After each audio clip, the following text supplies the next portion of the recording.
This is Not Radio. It's a podcast. This is not radio. Hey, good morning. We're actually getting so much better at this. This is our 5th live test again, and this is just a test, but we're getting closer to actually doing a real live broadcast Monday. Stay tuned. And we actually might try and share this with people. Ooh, I'm starting to get nervous. I'm joined here in the Kelowna studio with Michael S. Elliott, and we're going to rock it out this morning. I have no idea what we have planned, so we'll just have to wait and see what's on the agenda for this morning.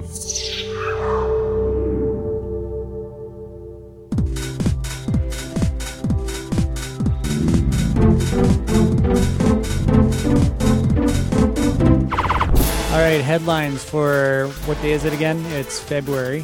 It's the 16th, I believe, today. No, it's got to be the 15th. No, it's the 16th. Oh, wow. I set all this up yesterday, and that's part of our workflow. So I don't have headlines for you. What are the headlines today? There's lots going on in the world. Again, we're going to try and keep this lighthearted. We'll work on our storytelling for next week. In the meantime, this is still kind of like a tech rehearsal. So we want to get the bugs worked out. We also want to find out from you, whoever's listening, what kind of stories you guys want to hear. We need to know more about our audience. We kind of talked about it being millennials, maybe some eavesdropping baby boomers, people that want to know what's going on in the world outside of the mainstream media. There's so much happening in our world. So stay tuned for that. We'll come up with some good headlines for you on Monday. And like always, shout us out on Facebook.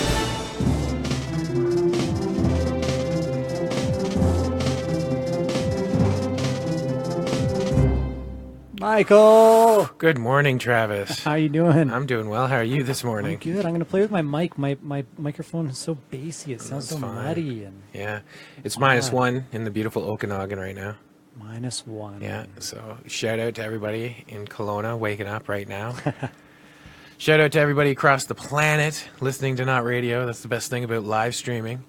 Yeah. Mm-hmm. Anybody around the world could be listening to this. You could be going to bed right now. So good evening. I kind of wish I was going to bed right now. I'm tired, man. Did you get some sleep last night? I did. I got probably the most sleep I got all week. I think that's the problem. Oh, you could just go back and be in that bed for hours now, right? I think I might after this. I got to go to the studio. Oh, are you going to do some recording today? Yeah. Double recording. But I'm going to maybe take a little nap in between. I think that's the whole plan right now. There you go. So forgive me if I'm a little sluggish. I'll try to amp the energy up as I throw back this coffee. Well, this has been a great week. We've been doing this consecutively all week. Yeah, that's right. That's pretty amazing. Except I missed one day. A few hiccups. I missed Tuesday. That's one day. Yeah. Well, at least somebody was here, right? Yeah. I hope at least it was running. You'll do the same for me one day, will. I'm hoping. Right? That's it. Somebody just got to hit the play button. So if you're interested in helping us host this podcast. Yeah, you want to start recruiting hosts already? On here? Well, this is the technical. Let's try and replace ourselves. Well, let's just, It's been a good week. Let's retire well. We can't take the pressure. No, but seriously, though, if anybody is listening on playback or anyone comes in live, we've got our chat window up now. So yesterday we had a problem where we couldn't actually tell who was watching or who was commenting with us. So we'll fix that today. Got that sorted out? Yeah. And I can see that we're the only ones commenting today. I'm gonna share this on the Not TV page again and see what we get out of that. I'll share it on that algorithm as well. All right. So, did you learn anything new and cool last night? I learned, you know what? I kind of went down a rabbit hole. What was I looking at yesterday? The last 2 days have kind of blended together a little bit. So I've been looking at interplanetary file systems. I've been looking at... I don't even know what that means. It's a new way of file sharing, kind of like, you remember BitTorrent or you... Yeah, I use BitTorrent. I don't use BitTorrent. I was going to say Napster, but the idea of peer-to-peer file sharing. Yeah, right? Isn't that illegal now? Can't you get deported? Not necessarily, but it's... it's not... Who uses it still? Some people actually still download music through it, but I actually prefer to pay. I know a friend of a friend of mine still uses it. A friend of a friend. That's a good cover. Yeah. So interplanetary file system. It's another form of peer-to-peer that's decentralized. And it's really interesting. It's part of all this new technology coming out. That's part of the blockchain. Like Bitcoin. You ever heard of that? I've heard of Bitcoin. Pray tell. Bitcoin getting above 10,000 again. Is that today? Is that the news today? That was yesterday's news, and there was a company called Coinbase that out of the U.S.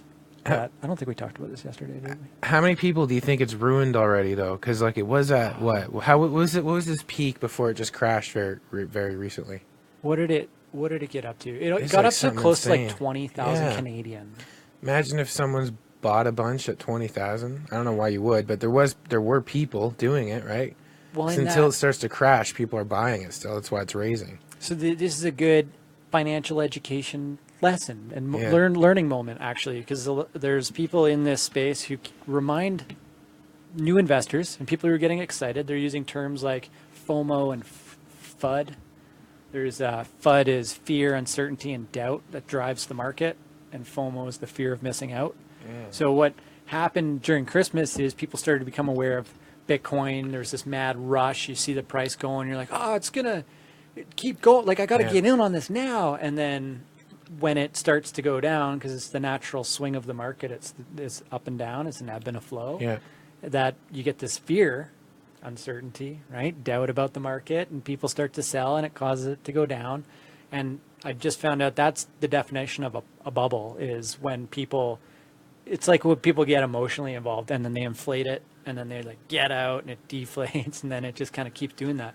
Sure. That's been the history of Bitcoin for the last 6 years. This so. is just essentially how the free investment market works. Right? Yeah.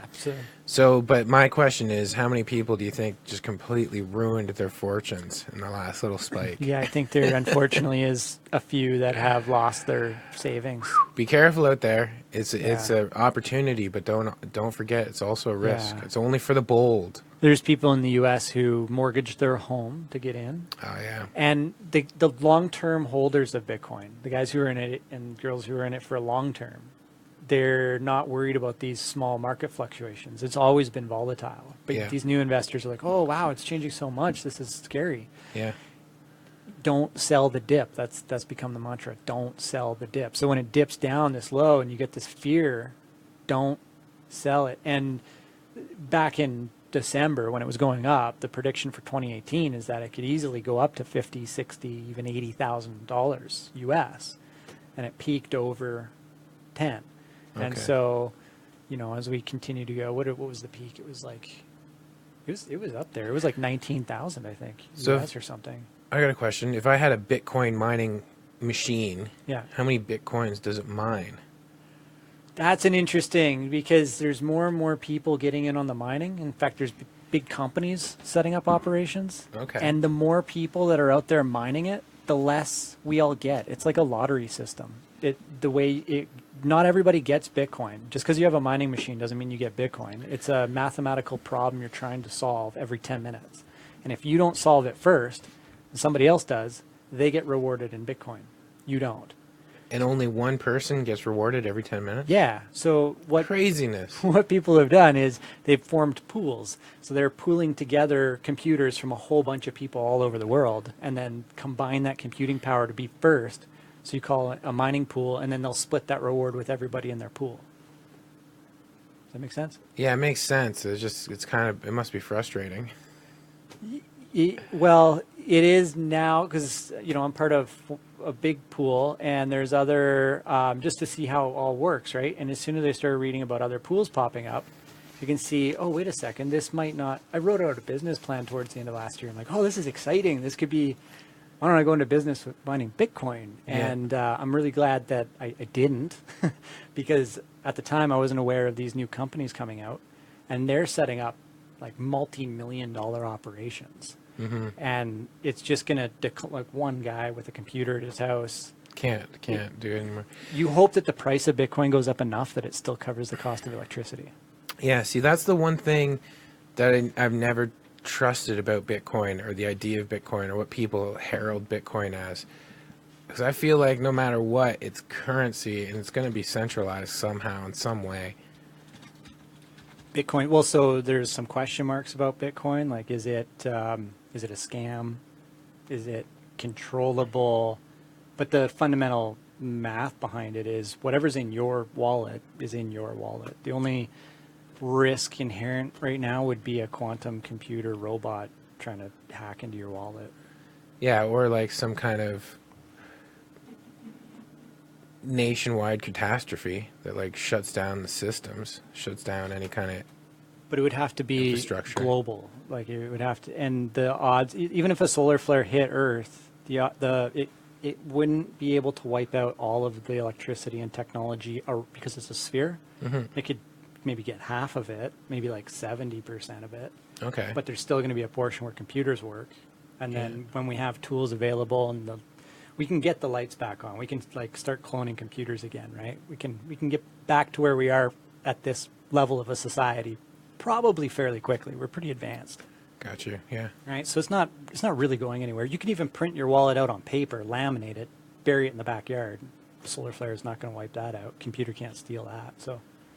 But you do need a computer though to get that money. To spend it. Yeah. Yeah, because you'd want to give it to somebody else or trade it, right? What's the newest with Visa? They still not playing ball? That's the interesting story. I don't know completely, but there's a big exchange out of the U.S. called Coinbase, and people would go with their credit card to Coinbase and buy Bitcoin, Okay. or Ethereum or Litecoin, and they began denying transactions because Visa, right? They're saying no, we won't allow it. So they just released an article yesterday saying it's the way that the transactions were classified. So when the credit card company was getting, like, you'd have to tell them like what the purchase is, right? Is it consumer good? Is it electronics? Is it what did you transact? And it was this cryptocurrency or whatever. So that kind of flagged and tipped off the credit card companies. So like, we're gonna have to redefine what we're allowing people to buy and sell. So I don't know if you can on Coinbase still buy, but a lot of people tried to buy. Their transactions got canceled by the credit card company. Gotcha. Their accounts dropped to a negative amount because they're like, well, what's going on? I tried to buy this digital currency and the credit card company stopped me. So the exchange is now aware of it. We'll see how that goes. Hey, why aren't we live right now? I put on a fancy shirt and everything. That's great. We can go live. Want to go live? We're live. We are. We're talking live. I'm gonna need a hand. The way I'm sitting right now, I'm way too close to that camera, so we actually have to focus. But it's a manual focus, and I'm slightly distracted because I'm trying to turn to the computer and click this post button so I can share this on the Not TV page. We were just so adamant about like hitting the ground running this morning, exactly on time, and we did it. We actually, our strategy was to start the live feed 5 minutes early, play out our music. Actually, we're a little bit late on that. Like, we got this classical track that plays. Does that look in focus to you? Cool. We'll have to check your camera next. Do you mind if we do that on air? No. Okay, cool. You ready? Mm-hmm. All right. Here we go. Wave to the beautiful people. Woo! Well, that looks all right. I can zoom in a little bit more on you, too, if you want. Yeah, that's maybe. My chair handle. That's weird. Yeah, zoom in a little bit. We'll get this sorted out. There we go. Look at that fancy shirt of mine. Huh? Aren't you glad you can see it now? All right. So you're still super excited about Bitcoin? I am. I'm excited about all of this digital change that's taking place. It's taking time to digest and understand, and I think there's a lot of other really smart people out there with, there's over 2,000 blockchain projects and coins that have emerged. Over 2,000, like that, probably in the last couple of years. So is that, when you say blockchain projects, you mean, or products, do you mean like cryptocurrencies? Basically. But some of them aren't defined as cryptocurrencies, and that's what the financial people of the world are discussing right now. Okay. Like different countries are like, do we regulate this? What do we do? Because some of it is more like a stock in a company, and some of it is just nonsense. A lot of it is just nonsense. It's people saying, oh, buy our coin. It's like hype, right? and it's actually worthless. It actually doesn't do anything for you. It's not like buying a stock in a company. It has value if people say it has value and people believe it and want to keep trading it, but you got to dig really deep. There's a great podcast called the Bad Crypto Podcast. Yeah, you've talked about it before. And they do a great job, I highly recommend it, of actually telling the audience too. It's like, go out and do your own research. Don't listen to anything. Like, you got to understand it yourself. And if you're going to look at any coin out there, any project, just try and figure out what is it they're actually trying to do. What value are they providing to the world? Yeah, okay. If you can't figure that out, could be a flag. It could be a risky project. So then people are pumping and dumping, meaning they'll come out with a new coin, they'll hype it, so they'll put money into marketing it and make it look really snazzy, hype it so they get a whole bunch of people to buy in this ICO, this initial coin offering. And then once the price jacks up, right, because they've got all these initial people to be like, yeah, this is awesome opportunity to get rich like Bitcoin. They sell all their shares, they sell all their coins, they get out, they walk away with millions of dollars, and everybody just lost their savings or whatever. So yeah, it's a risky space. So why would people, at this point, choose to invest in other types of cryptocurrencies? Because of that getting in on the ground level of, like, they missed out on Bitcoin, so they're extra sensitive, and they see this new one come out, and that's part of it. Yeah. But the other part of it is we don't actually know which technologies or which ones will be the path to the future, because different ones have different qualities. Yeah, okay. Each one has slightly different qualities. So there will always be that original Bitcoin, right? And I feel that it's like the beta versus VHS. It was a brand war, really. Beta was a better technology, but VHS won the network, right, effect, and they lasted. And so you go to the movie store and you'd rent a VHS tape, not a beta tape. And now you've got a lot of companies, a lot of mining, putting support into Bitcoin. Gotcha. But there's still other projects that'll have value. Like, just to mention two really quick ones, there's Einsteinium Okay. and Power Ledger. And so Einsteinium is a coin. I don't know if it'll actually have long-term value, but the idea is in the scientific community can trade it for projects and experiments. So it's like you're investing in the science community. Okay. So it's almost like coupons for industries, and like you have to, like a gift card. Like once you That's buy, a good way of looking at it.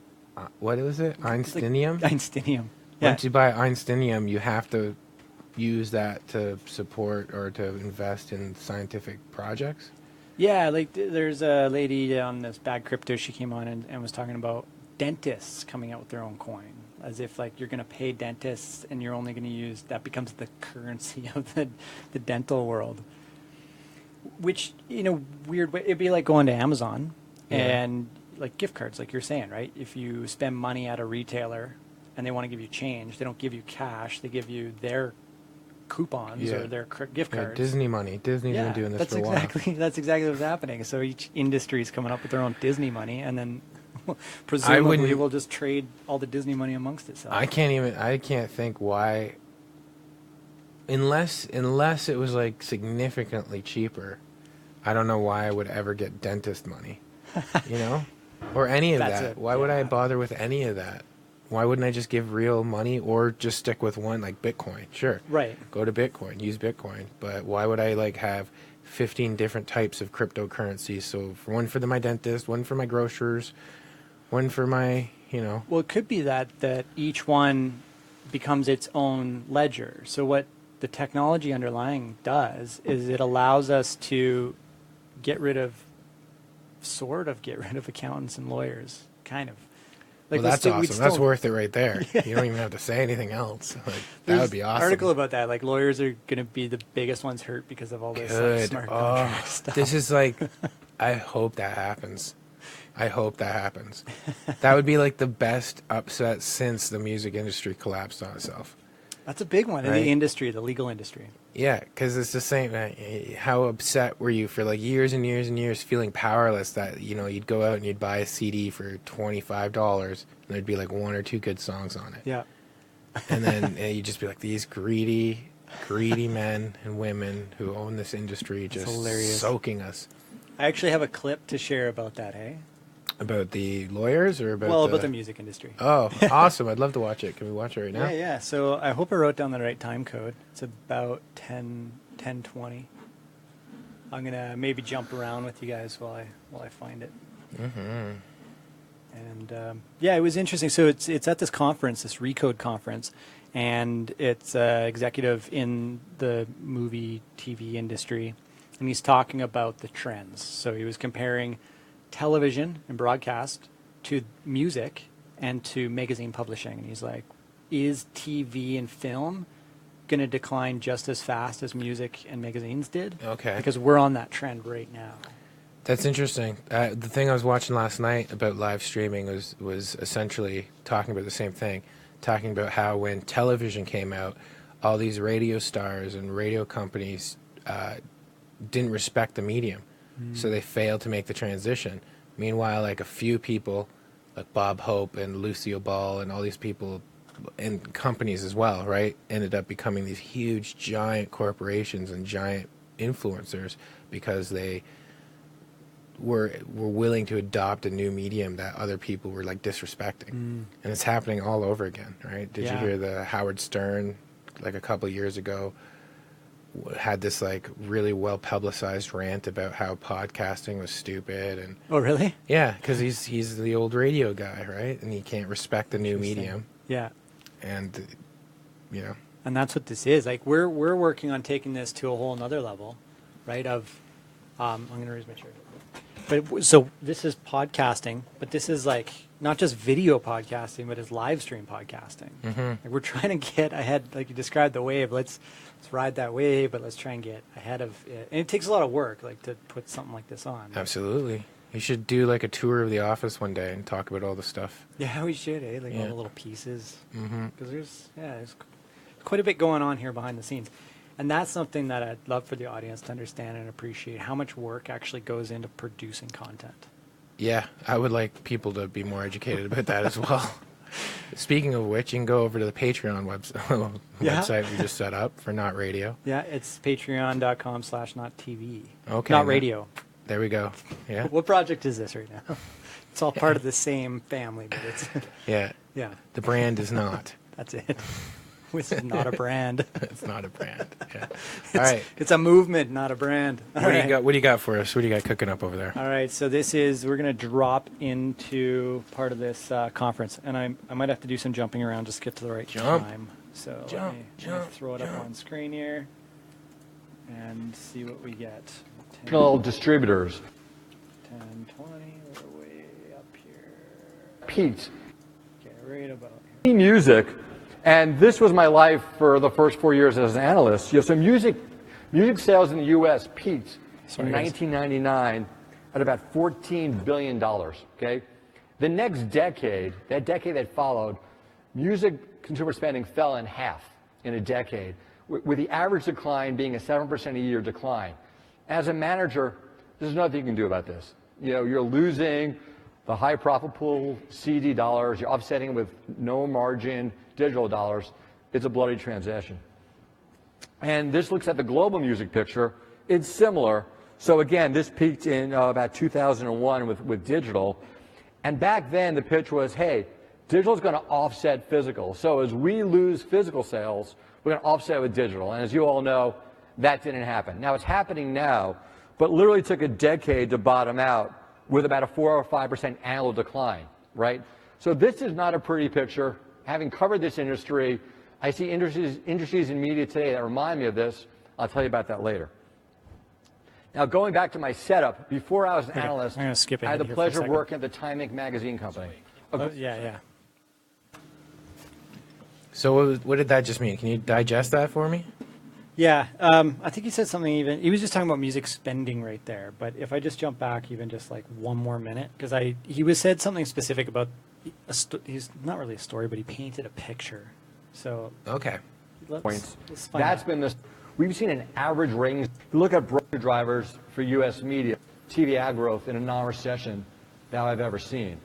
Now, the other side of the story is affiliate fees, the money that's paid by MVPDs, both traditional like Comcast and virtual like Hulu, to broadcasters and cable nets. Now, that growth rate has been 9% per year. Okay, that's a pretty good story, except in that 9% per year, there's a have and have-nots of who's getting paid. So the question from here, right? So the past 4 years is totally understandable. You understand what the market sees and why the stocks do what they do. So the question that I'm here today to pose, and hopefully the day helps answer, is what happens from here on out, right? Is the path forward more like the music industry, which is which is a fast and rapid decline, or is it more like magazines, which is slow, steady, but ultimately painful, but it's slow and steady? So that's how I think about the world in terms of, the pace of change: slow, steady, predictable, or rapid and painful. Okay, so as I said to you, the first thing I ever did in my life as an analyst was I was given the music industry.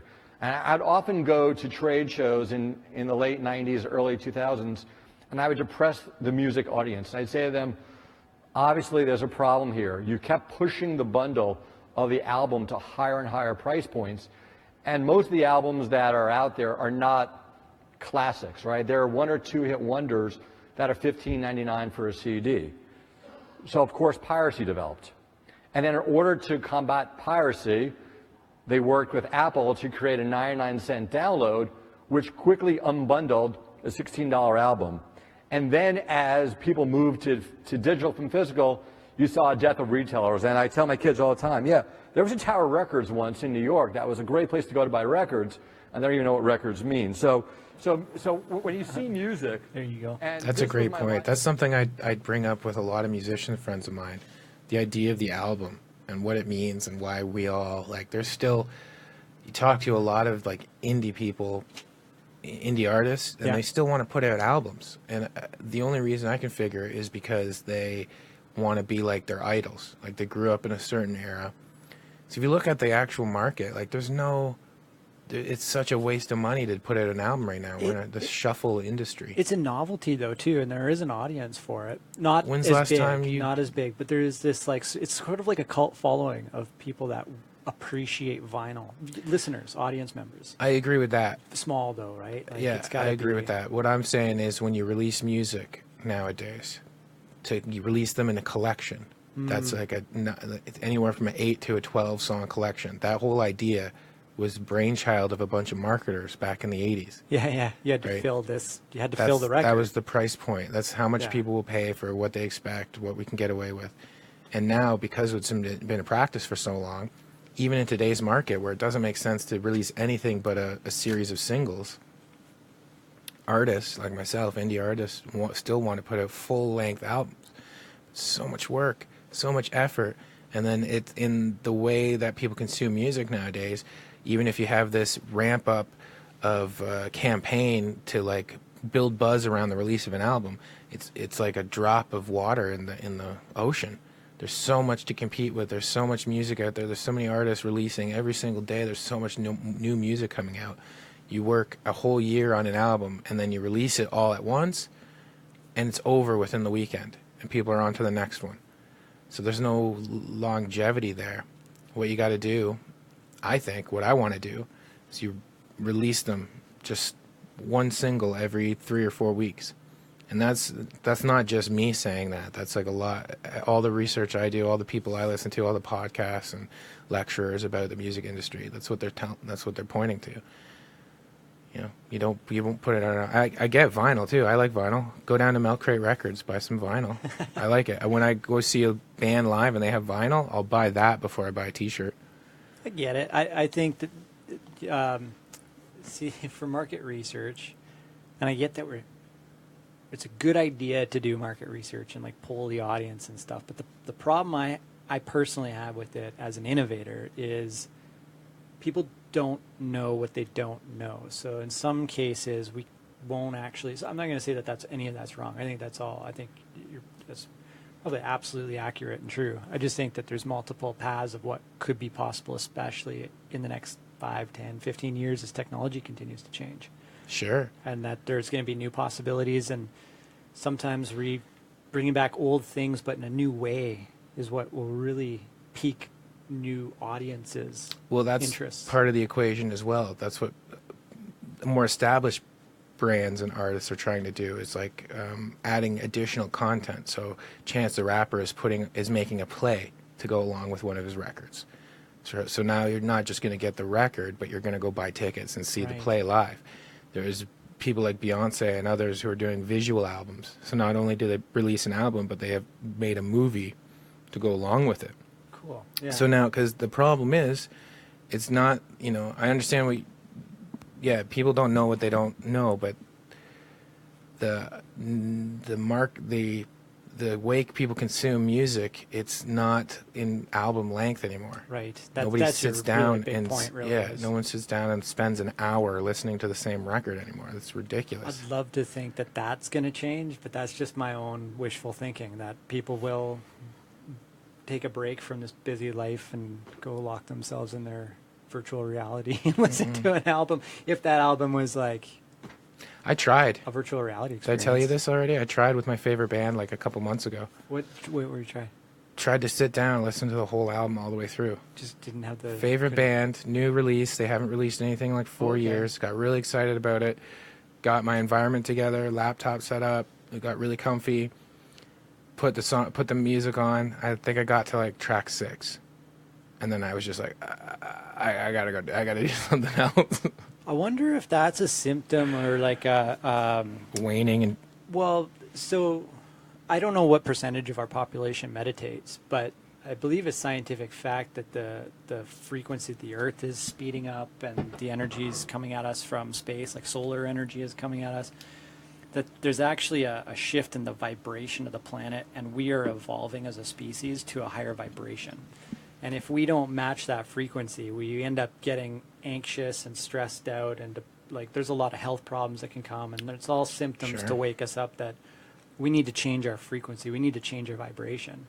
And the foundational way to do that is through meditation. And if that just changes the vibration, like then we would be able to sit through things. So I wonder if that's part of it, like if it's part of... Definitely part of it. Another thing is the way we consume content over the last 2 decades has been ramping up and ramping up. Do you remember... Just like fast. Like just well, yeah. Throw it out.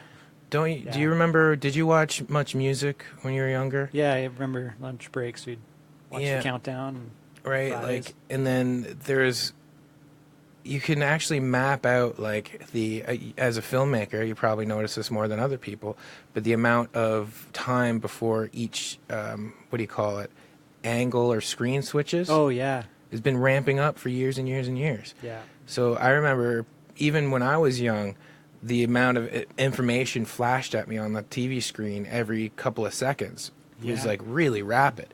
Especially I bring up Much Music because that was a great example of they would throw to commercials, and there would be like these tiny little, like, I don't know what even to call them, transition commercials, where it'd just be like colors flashing and people like bumpers, I think is just bumpers. Okay, yeah.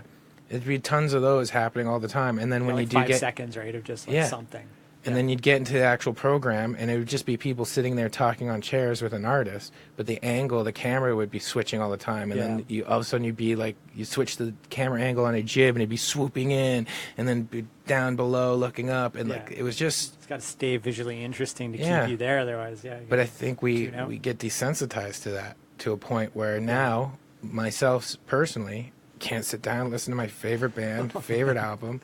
How do you feel about that? How do you was that? I don't feel guilty about it. I think it's disappointing though, or no, it wasn't disappointing. I just feel like it solidified how I was already feeling about everything.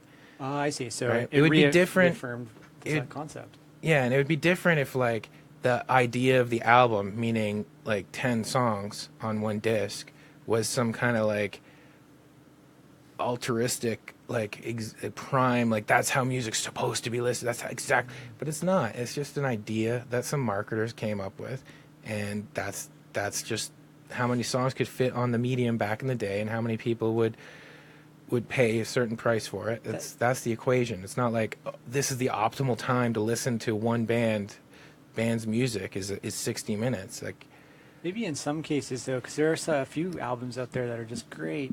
Classic, masterpieces. That you listen to the whole like Pink Floyd Dark Side of the Moon, right? You listen to the whole, it tells a story. Yeah. And I love that. So maybe part of the intention of the artist, but then you got to find the audience that has the patience to sit through To do your that. work. Well, when you say when the wall comes out, right? What kind of Yeah. mediums were they listening to? What kind of competition? Wall comes out, you would go get it from your record store. You'd go to your basement, and it would be one of, even if you're an avid collector of records, it'd be one of like 60 records that you own. Yeah. So you're going to listen to it over and over and over and over again until it because of the choice, the limited amount of choice. Whereas now you've got in your pocket on your phone thousands and thousands of records from thousands of artists. Yeah. So there's no need to even listen to a record twice. There's just no need. Do you at all anymore? Do you find yourself listening to repeats or saving music? I do nostalgia. Like I'll listen to stuff from that I remember from back in the day, and then I'll every week I actively try to absorb new music. Oh, that's cool. Because I'm afraid of, because that's what happens, as you know. It's pretty obvious, right? We all have this time in our lives where music was really influential to our development, our interpersonal development. Sorry.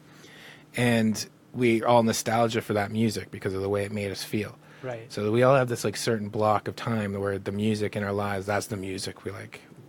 That's why there's, I don't know, that's why we all become pig-headed as we grow up, because none of the new music makes us feel like that old music did. But it was really more had to do with the time in our lives that music was introduced, not the music itself. It's an interesting thought, because music can really drive the culture. And I was having this thought yesterday around music, being that person maybe 10, 15, 20 years, right, where I hear somebody that's 30 years younger than me listening to music and just thinking that's not music, or where will it be? Will it be some weird robot trance? Well, have you heard mumble rap?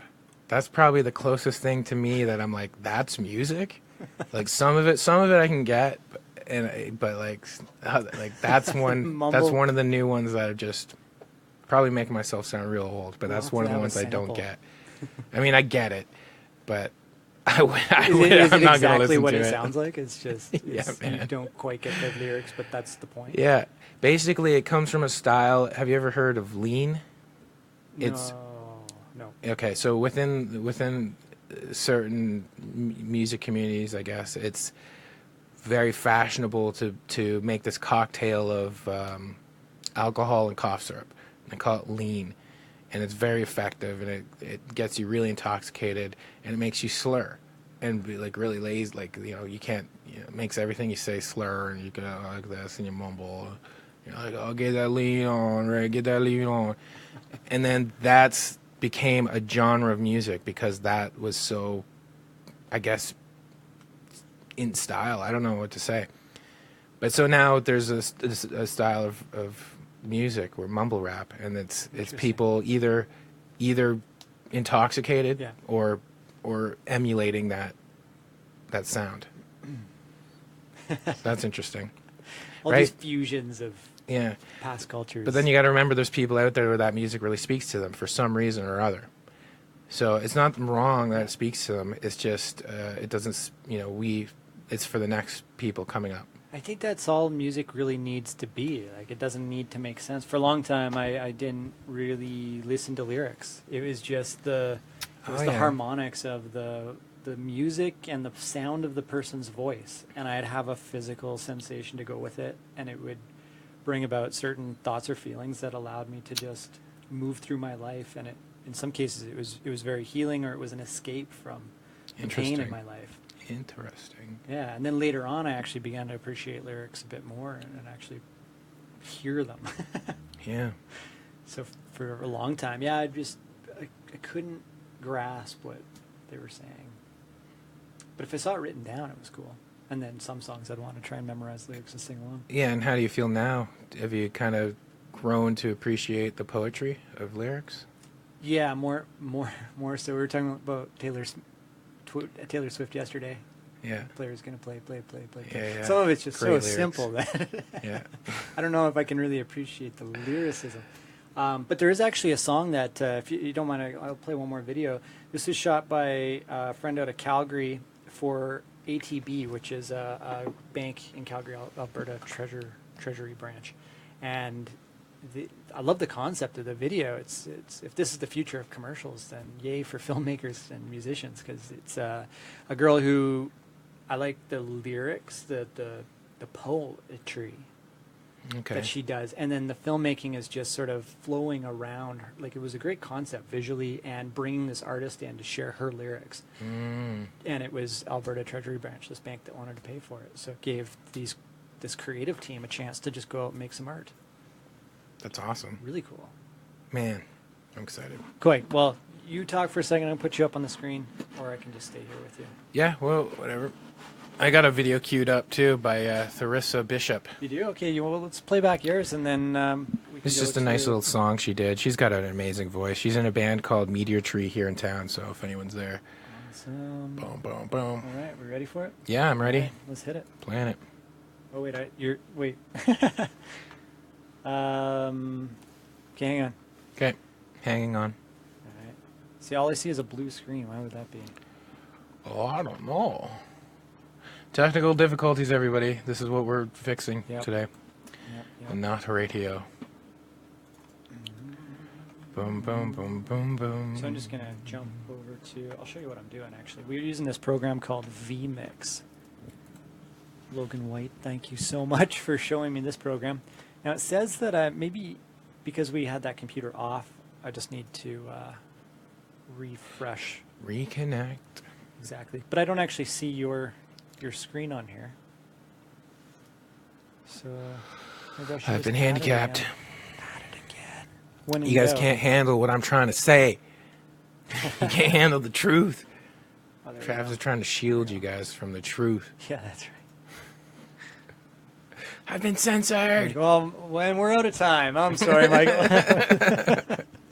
That's the way this stuff Cool. goes. Okay, I'm going to see if I can get this to reconnect, and then I'll give you a chance. So in the bottom part of your screen, see that little thing with the red dot on it? Oh, that's the problem. No, I don't see the little thing with the red dot on Yeah, it.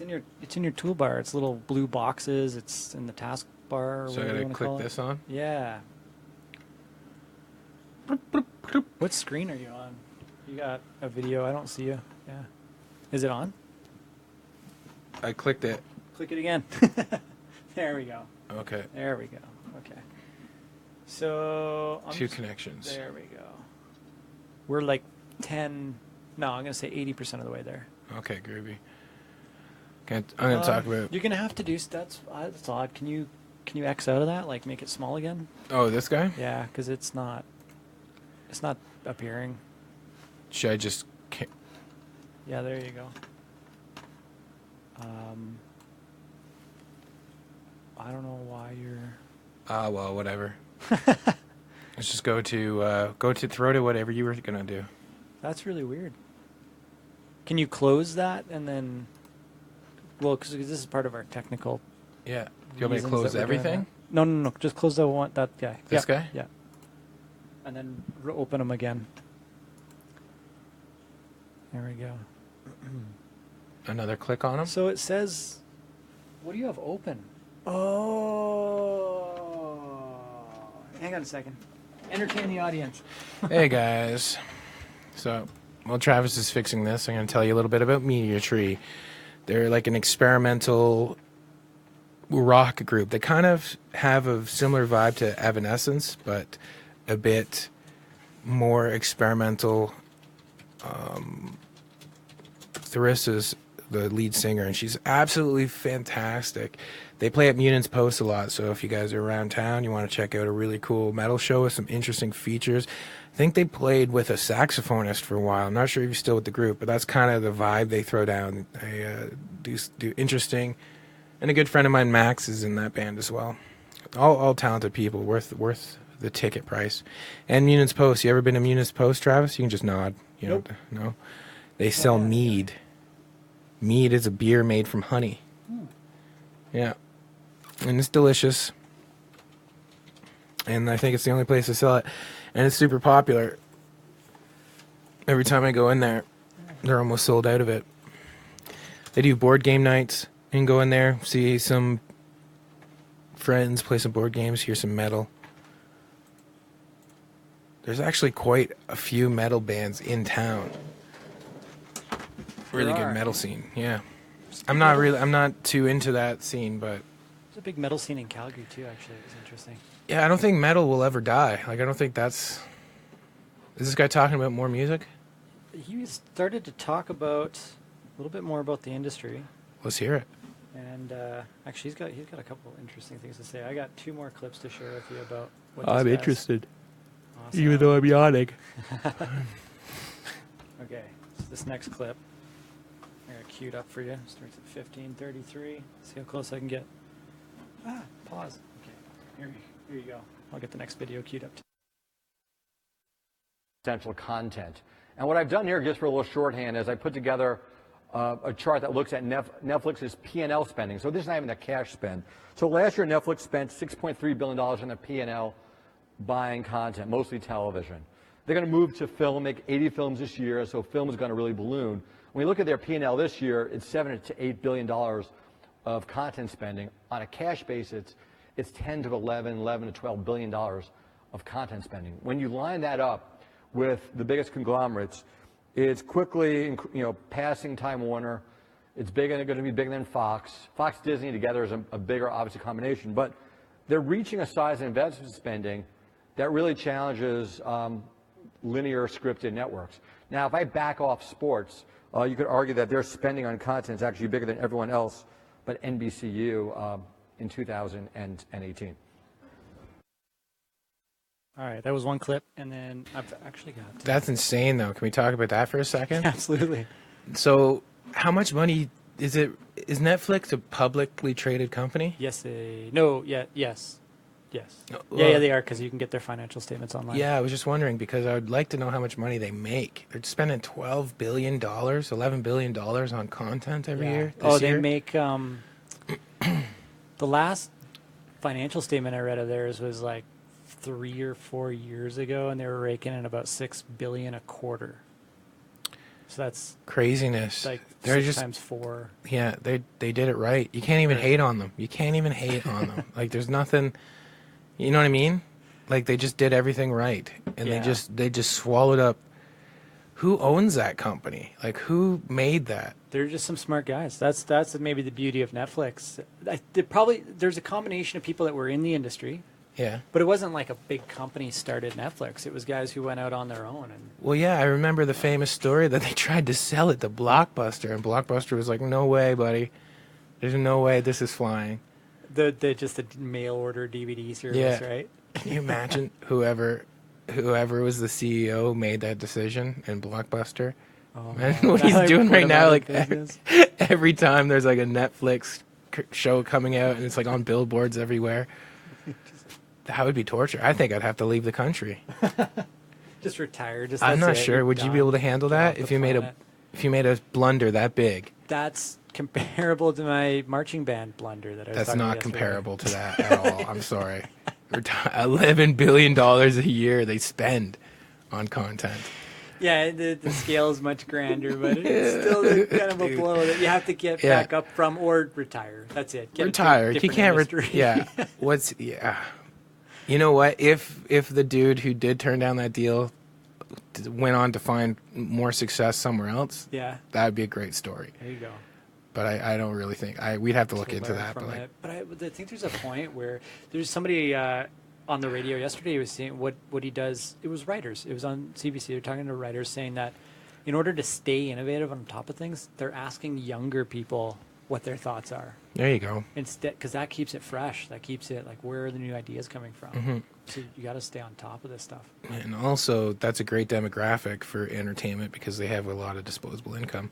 There you go. You got young people who aren't really paying a lot of bills yet in life, Yeah. but still either working a part-time job or have some kind of cash inflow that, they don't need to spend on any necessities because they're still being taken care of. Right. Well, that makes sense then, because on Monday I'm going to play this interview with the CEO of Patreon, and Okay. he was talking about, interestingly, that the patrons, you would think maybe they wouldn't keep giving to lots of different artists because they have, it'd be like, well, I'm going to reach my cap of how much money I'm going to spend on content, or so if I want to subscribe to a new channel, I'm going to unsubscribe from another.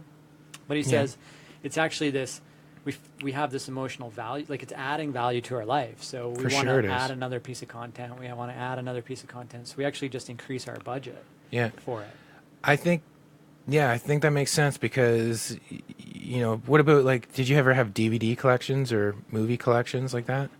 I remember. Do you remember the Columbia House or whatever? Like, you, like mail order. I did that. I just like get them in bulk. Like, I want as much meat because I love movies. I love music. So I was trying to build a library, really. Yeah, well, I was going to say, even in today's Netflix era, like, movies are still being distributed in hard, what do you call On that? DVD form? Well, I suppose, Blu-ray or like something. a physical copy. Physical copy, yeah. So people still they still collect it and still want it. They still want a shelf of movies. That's odd. I don't know. I don't really buy it. It's coming to an end. Yeah, but because it's easier to have it in your pocket on your phone, and I can go anywhere in the world, and I got access to all my movies. Absolutely agree. The only thing that's taking me off right now is that I go on Netflix and they don't have the movies I'm looking for. Yeah, absolutely agree. Like I stopped buying movies over a decade ago. Over a decade ago, I started like downloading just exclusively online content and doing everything through my computer. So that industry hasn't gotten any money from me for a while. I did buy a movie recently, and it's probably a movie I already have in my collection, but I couldn't find it, so I ended up buying it again. Okay. But my point was is that drive that makes people buy and collect movies like that, I think it will be in play on digital content as well. That's like albums, because I bought this DVD because it's something I cherish from my childhood, and I don't mind actually having the physical DVD. Yeah. It's like it matters to me having it. For sure. But it's just one of those trinkets in my life, right? Yeah. If the house burned down, I wouldn't really care. But at the same time, it has that emotional connection. So albums can do the same. But yeah, and I would just want to take a second to clarify what my point from before with that whole thing. It's not that I don't agree with a collection of songs. Is I don't agree with releasing a collection of songs as an album in the current format. If you take this example, if you released one song a month for a year, and you focused everything on releasing that one song every month, you build up the buzz, you release it, then you start building up the buzz for the next one. You're creating content and a train of buzz and creating that buzz as you go along through the year. And then at the end of the year, you can collect those songs and release it on an album, print some vinyl, and the people like yourself and others who appreciate that can have access to it. But my main point was it's a waste of time and energy to put 10 songs together and release them on one day. All 10, here you go, this is my album. Because tomorrow, 50, 100 more people are going to release albums. I think that's a great idea. Is anybody else doing that? Because that's brilliant. Like, is that That's you've pieced this together, or Yeah. is that what people are out there doing? This is something I've pieced together, but this is also something that people are doing. Like, this is just the way singles. It's all going back to singles now. And then it builds up, though. Like that's cool from an audience perspective. That after a year or two, you can all that emotional tie-in you've got to your favorite artist because you've been listening. It's been influencing your life for the past year. Now it culminates into an album, keepsake if you want it, or just a collection, and maybe tie artwork to it. But even better, maybe have a live performance. Like go see your favorite performer now you've been following on the internet live in person. And they got enough material for a concert. Absolutely. That's the model I want to put into effect, but you got to work with a studio that gets that. And surprisingly, and musicians who get that. Most of the bands I've been in don't get that concept. Seems like a lot of times people who are into music are more into it so that they can, at least the people I've met, and maybe that says more about where I'm looking than anything else, but at least the people I've met and musicians are more concerned with emulating their idols than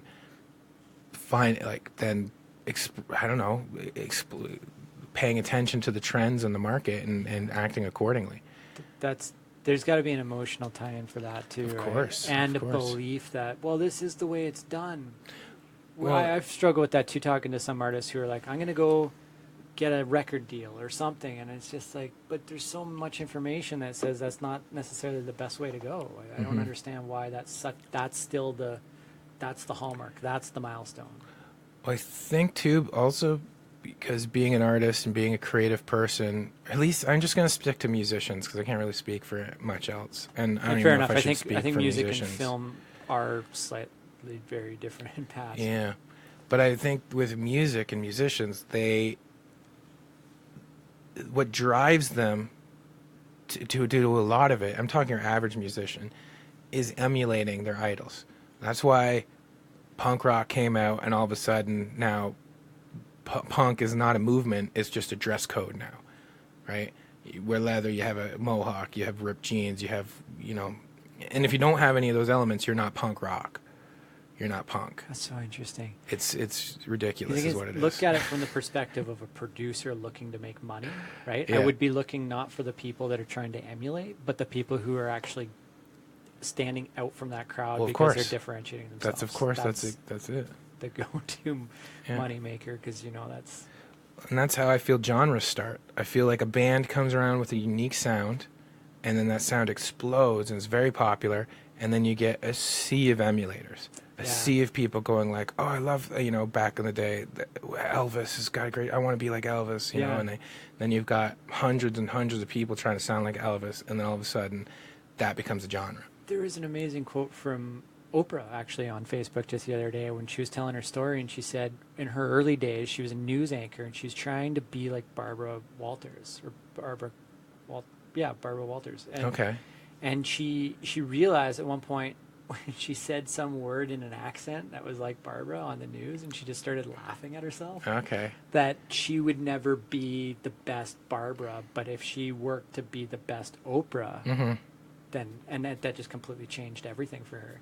I was like, wait a minute, I could be the best me and have this amazing life. But she had to come to that realization, and probably like a lot of us, it helps to have some role model or somebody to look up to, but there's got to be a point when you set sail on your own. Exactly. You have to develop yourself, and that's the thing with music's interesting as well, because there seems to be a lot of focus on young talent.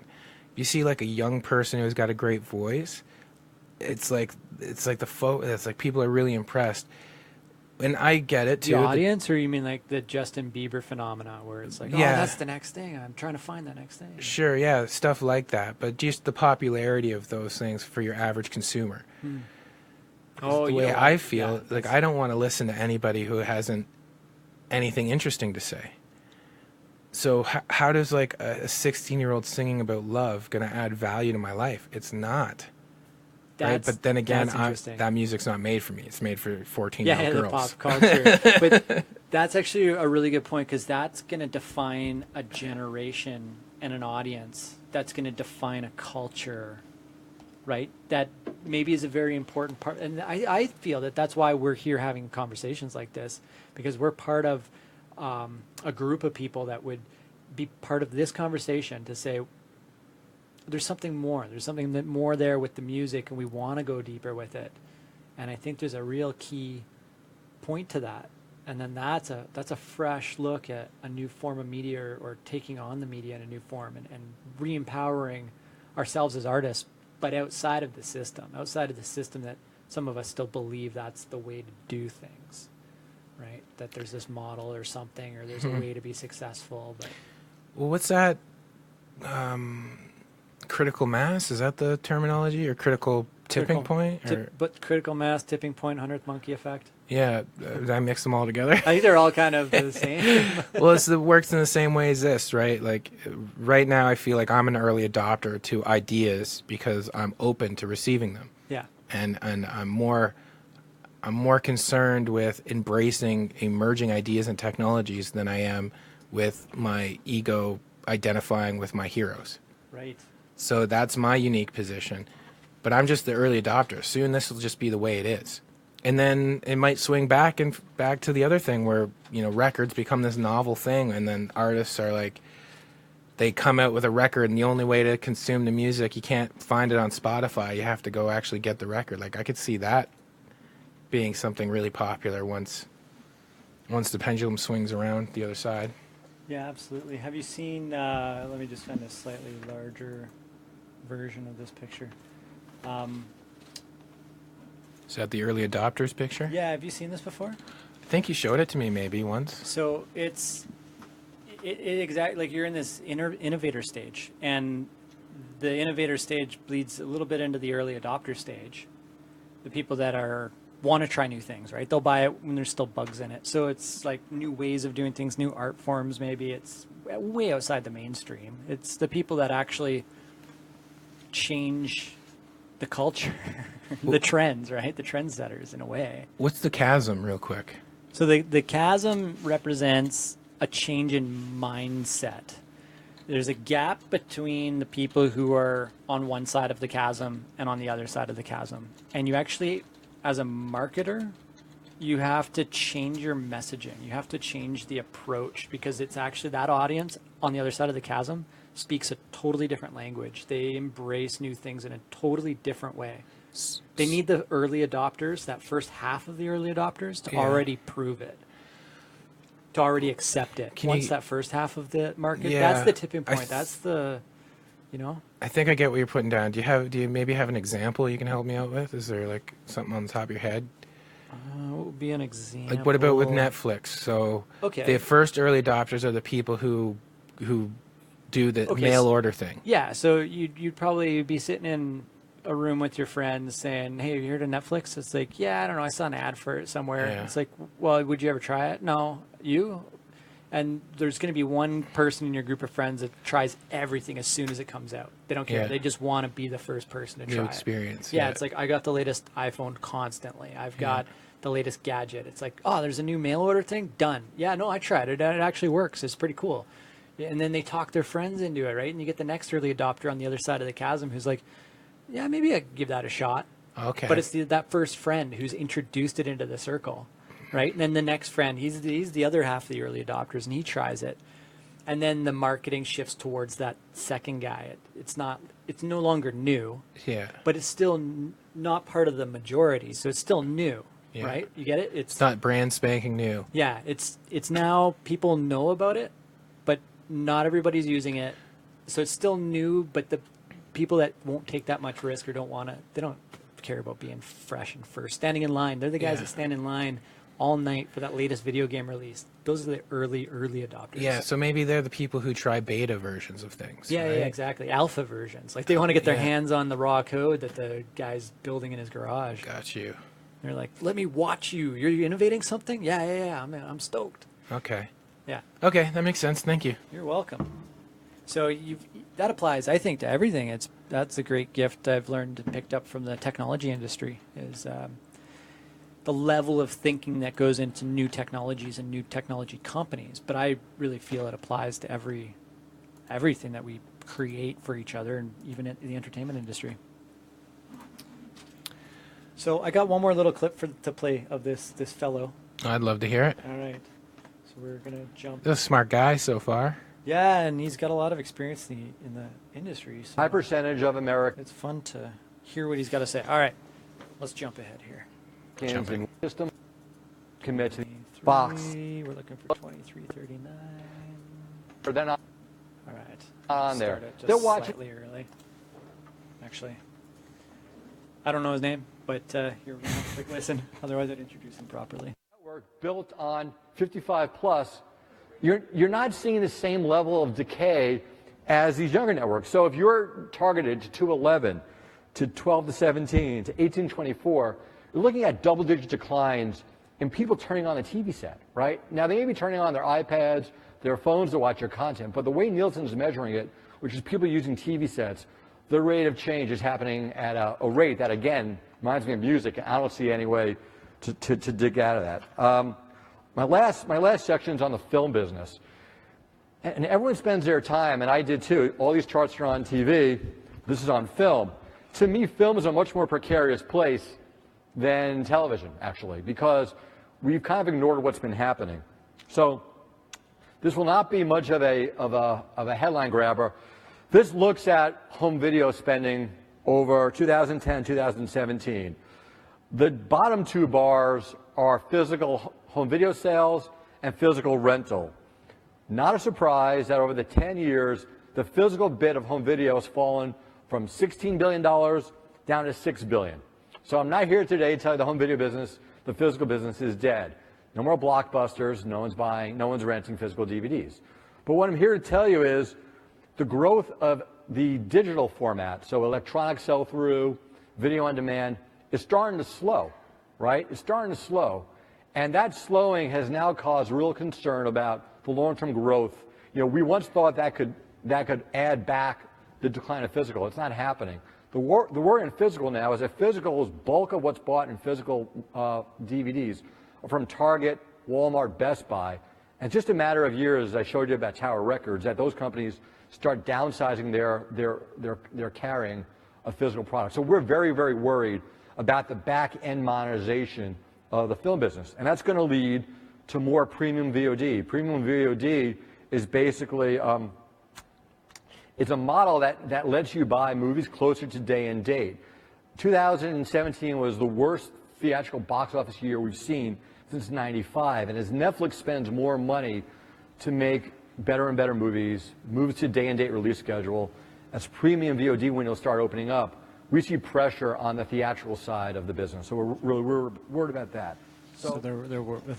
He said earlier in the speech too. It's like it's pretty much cable's doomed. Yeah, I feel everybody knows that now. Whoa! Lost it for a second. I think that's fairly obvious now. But what do you think that's doing to theaters? Theaters is an interesting one because they're trying to curate an experience for people, like the surround sound, a D-box, big hits like action films. Mm-hmm. That's what I think. I think it's, and also I'm seeing more and more. I don't know if you're catching this, but in the theaters I go to, I'm seeing more and more retro like movie nights, like people's favorite movies coming back for a night. Yeah, see, that would be. We're in Kelowna here, and they shut down the theater down on Bernard here. Oh yeah, movie. And I'm bummed out by that. Terrible decision that was. If there was a business guy thinking about this, it could be a little bit innovative. That would have made a great dinner theater stage. Oh. You could have had live shows. You could have had a screen and projected a show. Like give people meals and watch an old movie. Like guess what we got instead? Like a Tim Hortons. Tim Hortons. And there's gonna be It's ridiculous. It blows my mind. Place there too with a patio with the farm to table food. Sure, more restaurants. Yeah, more great. And a Tim Hortons.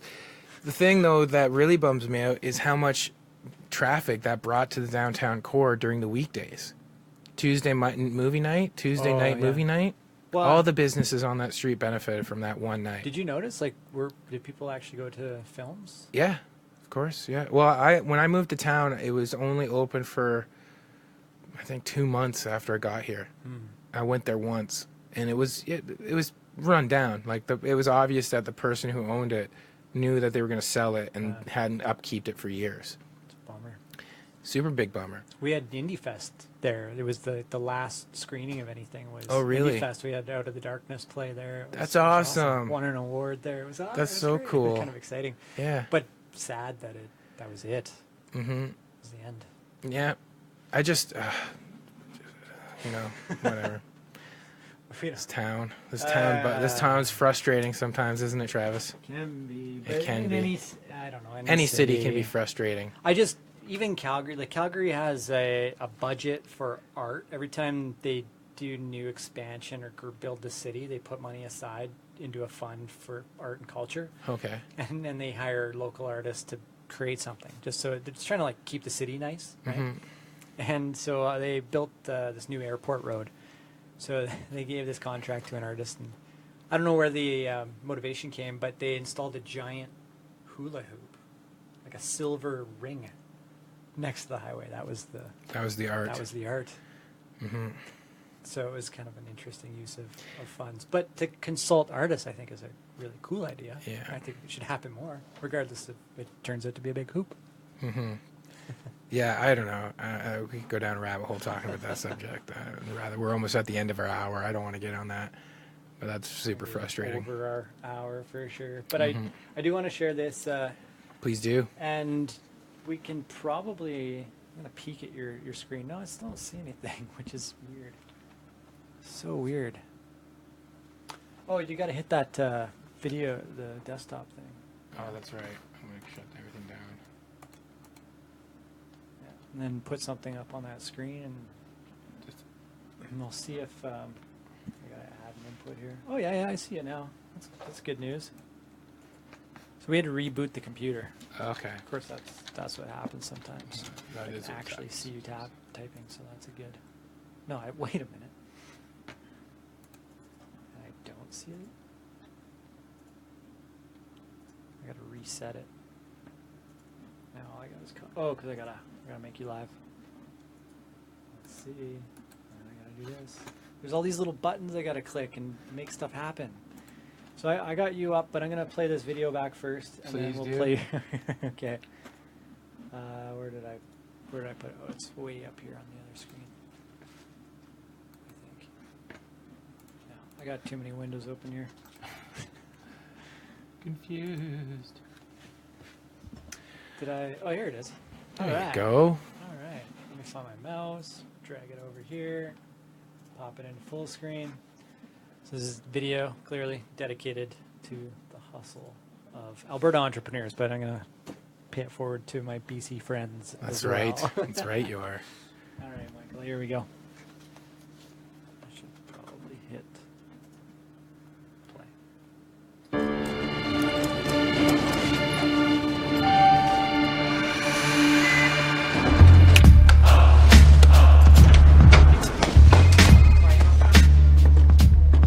Curation is my way of life.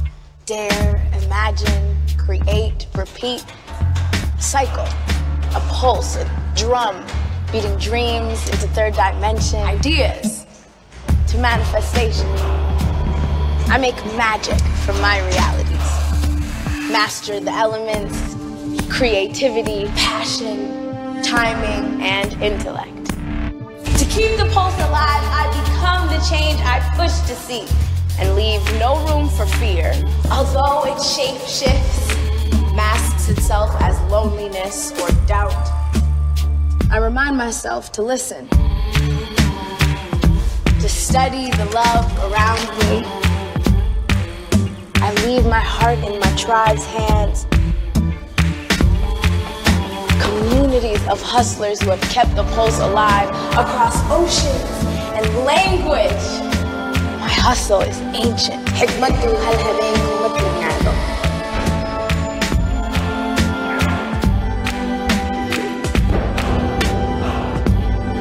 You will not convince me I'm powerless. 'Cause my hustle is courage, narrated by a voice audacious, a voice that speaks up and shows up. In a world run by illusion, I lift the veil. I defy expectations. I crash the glass ceiling, leaving shards of myself for others to reflect on the one true risk: stagnancy. I move, I make, I hustle.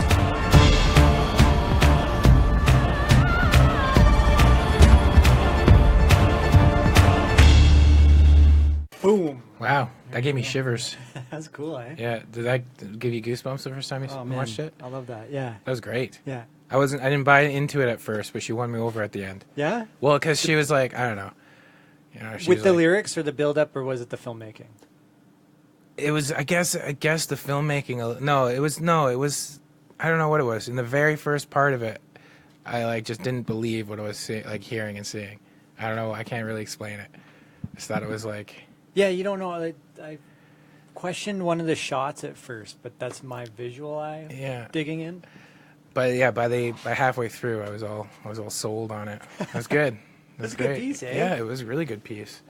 I think I'm just that. overcritical of anything, poetry, anything. Do you find that if you watch it a second time, or you take art in it the second or third time, that your opinion of it would change, or your interpretation, or your feeling? I think, I don't know if it just has to do with me getting over myself, I think. And then once I, can lower the guard down Yeah. and actually absorb the intention of the piece, then I can be like, okay, that was good. My thing is, there's so much mediocrity out there that I get extra prickly about what I actually let touch me. Okay, fair enough. You know what I mean? Yeah. Yeah. So I'm always really defensive, especially with spoken word and poetry, because not to take anything away from that, but that's probably the only thing easier than picking up a guitar and calling yourself a guitarist is writing down some words and calling yourself a poet. I think so you can be, I guess, more highly critical of Well, it. there's or just the no question, regulation on any of it. Everybody's got a voice. Yeah. And I would like to believe that only good poets get videos made of them, but that's not the case either. Everybody's got a camera in their pocket now. Well, yeah, and it's just about tenacity and luck and drive, right? You don't have to be talented to get products made. No, but I think in this day and age, like we were just listening to this gentleman at Recode talk about the industry and how it's changing, and I think as we really go through the shift, I'm just going to get his name here for a second. Michael Nathanson. All right, there we go. That sounds made up, eh? Like, who are you? Why are you in my house? Oh, I'm Michael Nathanson. Sounds like a fake name. That's funny. Yeah, they was looking for somebody on the radio the other day, and I was like, that definitely more than one person in the world has that name. Not going to find him. Like my buddy Alex Smith. He's like, yeah. Good luck finding me. And I go on Facebook. I have 3 friends on Facebook named Alex Smith. That's why I got to put the SC in the middle of my name. There you go. Yeah. I actually, one of my best friends from elementary school, his name was Mike Elliott. Yeah, see? They're everywhere. So that's funny. So there you go. But the idea of this change, right? And so the idea of everybody's got access to the tools. Oh, that's your computer. I had no control over that. I could have muted you. I did not. There's so many buttons. there could be a way to turn off. I can mute your audio right here. Okay. I can just disable it and then turn it on when we need it. Yeah. Because everybody's got the tools in their pocket, one other part of his speech that we didn't quite get into is he said what happened is new YouTube and these online companies have nailed the long tail. Are you familiar with the long tail? You started explaining it to me the other day, but I'd like you to give it another shot. Yeah, so the long tail, as I talk off to the side, this is valuable, so I'm just going to find a picture of it because I don't know how else to describe it otherwise. It's a small picture, but I'm sure you'll get the point. So this long tail, it's all blurry. Generally, the music industry, the film industry, they would look for the top products, everything in that red bar that would make them the most amount of money, and that's all they would focus on. Okay. Blockbuster only stocked their shelves with everything in the red section. Got you. Right? Okay. Online companies came out, and they could start offering all of that orange stuff to the audience, whereas the others were just limited. Like satellite only has so many channels. Yeah, Blockbuster only has so many shelves. Exactly. So YouTube and Netflix and these other online companies went after that long tail, and they went hard and fast, and the bigger players don't know what's hit them. Or now they're starting to talk about it, as Michael Nathanson is starting to reveal. Craziness. Okay. Yeah. Are we going to hear a little bit more from Michael Nathanson? Not today. I don't have another time written down, but he had a couple more good points. So Okay. go search Michael Nathanson. Yeah. Recode is the name of that group. Recode. Yeah. Okay. Is there anything else you want to share with the people today? Are you feeling good? We're going to launch the show on Monday. Yeah, this is our excited? 90-minute episode. Yeah. That covers me today. I don't know. That was good. Yeah. Okay. Covers you? Yeah. Did you want to play this back? Yeah, sure. We can Good way exit to- with this if you want. I'll just go straight into our outro credits after this song. Okay. Yeah, so It's been a pleasure, everybody. So goodbye. Thanks for listening. Monday at 7 o'clock. Are we doing it? Yeah, and we're looking at doing our Patreon page, and we're going to have a conversation because there's multiple ways we could do that. We could offer the one I put on there as a goal because we can have goals, right? Yeah. I said, all right, if we get 1,000 patrons, we'll make a new music video for a local artist every week. Okay. If we get 5,000 patrons, we'll release a 30-minute video show every day of the week. Oh, that's awesome. Yeah. Yeah. And then it would be available to those patrons. So we could make it so Monday shows are always available, or the podcast version once a week is on SoundCloud and Stitcher and all that. Yeah, absolutely. And I wanted to start doing other things too. We'll talk later about that, but Have to wait and see. Yeah, ooh, a little secret. All right, guys. All right, let me unmute that first. Sure. Take it easy. Slowly learn this stuff. Audio. And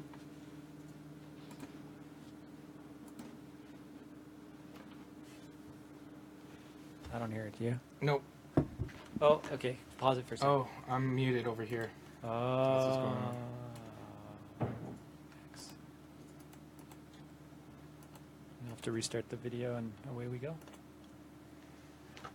There we go.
If you have a story idea, music, or art to share, or any recommendations about great communities, businesses, or people doing awesome things in our new internet economy, contact us at thisisnotradio.com or notradio.net.